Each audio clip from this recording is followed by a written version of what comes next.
difference. You don't have to be a private investigator to very much see what has changed on the Ronster Cross. But you see, I had to do it because someone local, his name's Isaac, hi Isaac, he wants to buy just the frame set of the LA Sprint.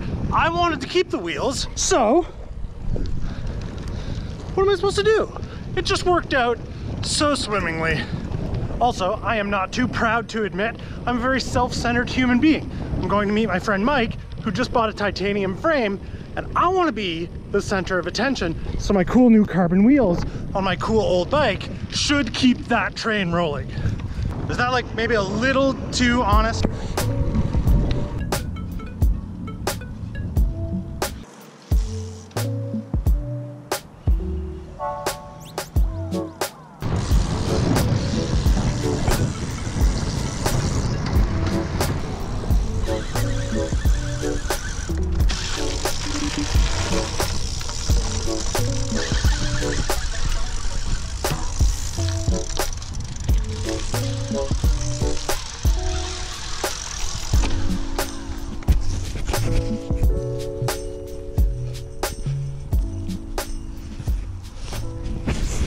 So for the 6 of you who actually follow along and truly care about the progress of the Mount Edwards revamp, there's not going to be an upload this week, but that doesn't mean there hasn't been a pile of work being put in. I've been digging into here, which is all like, it's all this rock. Like I've just been breaking through this rock, building up partially that landing, and for some reason worked on the last jump in what will be the full line of this place. This mound, which is nowhere near shaped, will be jump 5. That is jump 6 in the big perimeter line. But yeah, I could not get it done in time. I'm not going to be in town next week.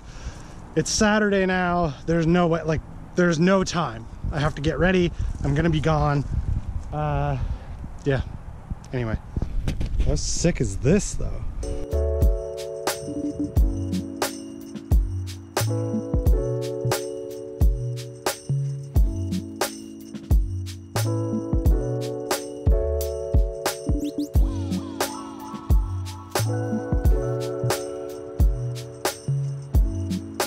This is a dungeon.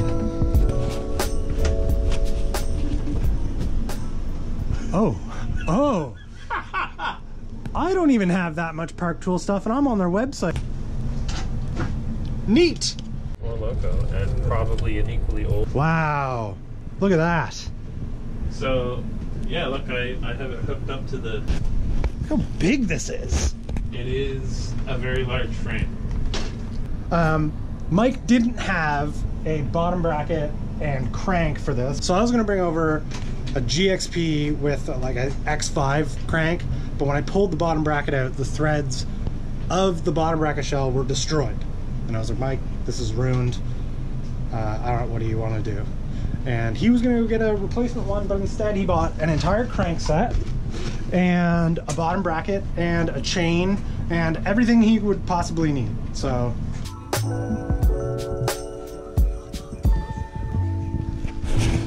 Mike's giant titanium machine is put together. We're gonna go try it. He got a double crank set, so it's got ramped chain rings. The chain's gonna fall off like 150 times, but he doesn't believe me. It's gonna be really frustrating for him, but it is massive. Just want to compare the size. Like, you don't really notice. It's huge. It's massive. I don't know why I think that's so comical. It's just like, yeah, you're a lot taller than I am. I am. So it's like, yeah, you need a bigger bike, obviously. But yeah, give me a hard pull there, Mike. There you go.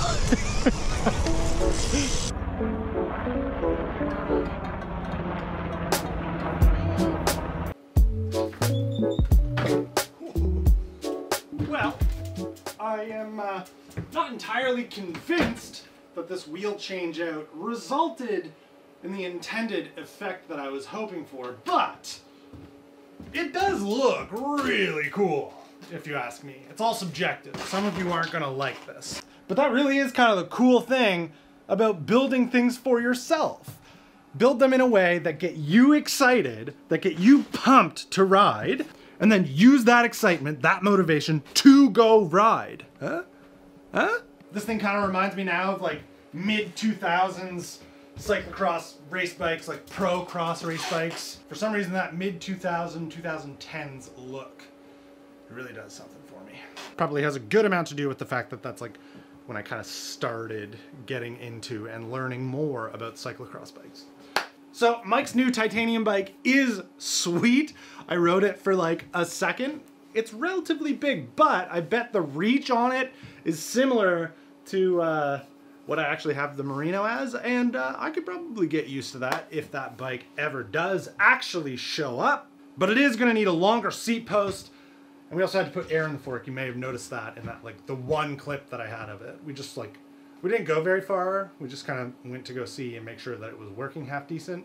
And then I wanted to get home to watch Formula One qualifying, which I've done. And then now I'm shooting this.